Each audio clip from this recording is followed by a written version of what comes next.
Press not JCI Junagadh દ્વારા અનાથ બાળકો તેમજ જરૂરિયાતમંદ લોકો સાથે મકર સંક્રાંતિની ઉજવણી.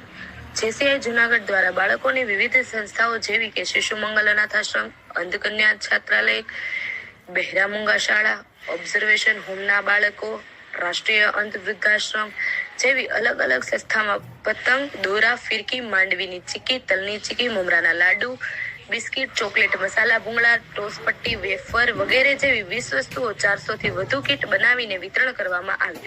આ મકર સંક્રાંતિની કીટની લાણી વિતરણમાં જૂનાગઢના કમિશનર શ્રી તેજસ પરમાર સાહેબ, જૂનાગઢના એ ડિવિઝનના પીઆઈ વત્સલ સાવજ સાહેબ તેમજ one man army advocate Kiritbhai Sanghvi તેમજ અમારા જેસીઆઈના મેન્ટર અરવિંદભાઈ સોની, ડાયરેક્ટર કિશોરભાઈ ચોટલિયા, કેતન ચેલરા, યતિન કારિયા, પ્રમુખ જગદીશ મદનાની, સેક્રેટર રવિ ધીનોજા, જેસી પાત પરમાર, ચિરાગ કડેચા, વિરલ કડેચા, જેસી નીરવ જેઠવા, ભાવિશ દીકવાડિયા, મોનિકા ધીનોજા, જાગૃતિ પરમાર તેમજ જે વિંગના બાળકો પણ હાજરી રહી શિશુ મંગલના બાળકો સાથે મકર સંક્રાંતિની ઉજવણી કરી હતી. તેમજ અંધકન્યાના છાત્રાલય, બહેરા મૂંગાની શાળા, રાષ્ટ્રીય અંધજન મંડળ તથા જૂનાગઢના બીજા ઝોપડપટ્ટી વિસ્તારમાં જઈને મકર સંક્રાંતિની કીટનું વિતરણ કરવામાં આવેલું. નોંધ: અમારી પ્રેસ નોટ આપના સુપ્રસિદ્ધ અખબારમાં વિના મૂલ્યે લેવા વિનંતી.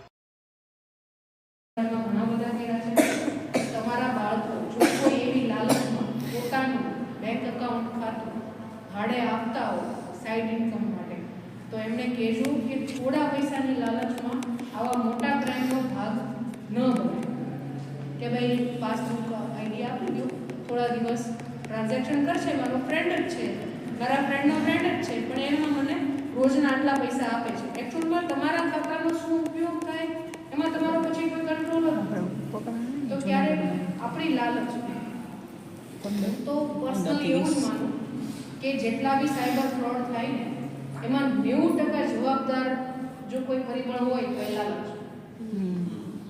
સસ્તાની લાલચ, ઓછા પૈસા વધારે મળવાની લાલચ, નોકરી મળી જવાની લાલચ, 20,000નો પગાર છે, ઘરે બેઠા કામ કરો, એમાં લોકો ફસાઈ જતા હોય કે આટલું કામ કરો, પહેલાં 5,000 કરો, પછી કામ કરો તો તમને 10,000 કરીને આપે.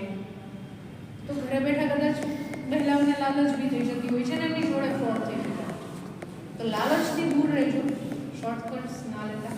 અને આ વસ્તુ તમારા બાળકોને ખાસ કહેવું કે કોઈ બી ટેકનોલોજી, કોઈ બી ફેસિલિટીનો ઉપયોગ જ્યારે સંયમ સાથે થાય ને ત્યારે જ એ આપણા માટે ફાયદાકારક હોય, નહીં તો એ વસ્તુ 100% નુકસાન કરે.